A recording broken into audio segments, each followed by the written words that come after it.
daw makulit.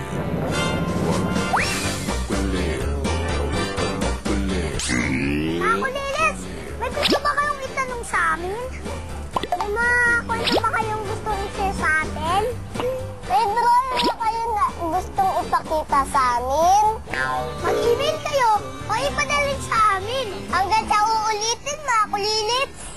Magkita-kita tayo tuwing Sabado, 9:45 ng umaga. Dahil kami na ang bago yung kumuntada tuwing Sabado! Lagi tandaan, ang mga batang matalino, cute, at mabait ay mga batang Kulilis! Bye-bye, Isang salawikain, bag. Sabi ng totoo, may sama kagat ng tuko. Pero ano mang ibig sabihin yun? Ano po ibig sabihin ng magsabi ng totoo kaysa makagat ng tuko?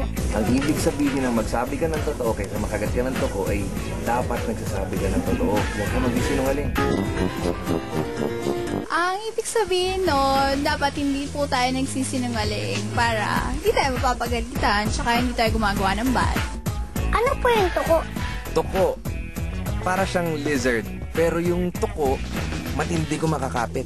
Anong tunog ng tuko? Tuko! Tuko!